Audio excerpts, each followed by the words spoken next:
guys, welcome back to Tip Tuesday. My name is Matthew Sturkey with Stone Mill Log and Timber Homes. Joining you today from North Carolina over near Pisgah National Forest at a beautiful site here near the National Forest. We're going to be talking today our second week of a four-part series on tips for finding the ideal land to build your log or timber home. And last week we talked about improvements and topography and location. This week we're going to talk about utilities and we're going to talk about zoning.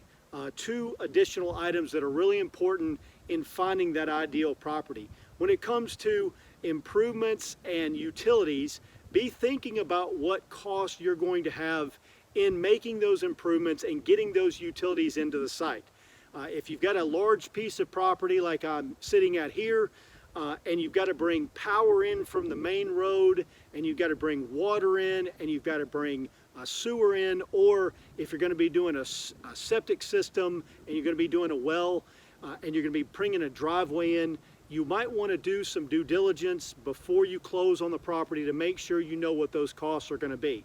Make sure that you have an accounting of how much you're going to invest in the improvements and the utilities to be able to get to a point of being able to build the property and to build the project. So account for those items: the driveway, the power coming in, the sewer system or the septic system, the water or the well. Obviously if you have natural gas, that's great. Make sure you can account for those costs as well, because those are costs associated with the overall building project to be able to be in a position to build the home.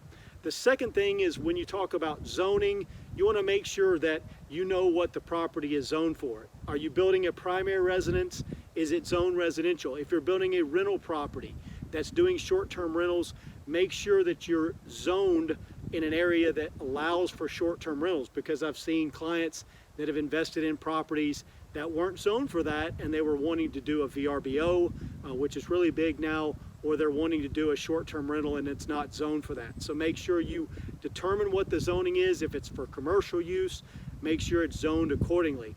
Those are two important things to take into consideration: the cost of utilities and getting utilities in, and the zoning of the property. So hopefully these are two additional items to help in that search for the ideal property to build your log and timber frame home.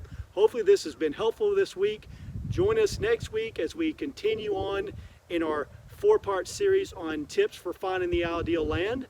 And in the meantime, stay safe and healthy, and we look forward to you joining us next week.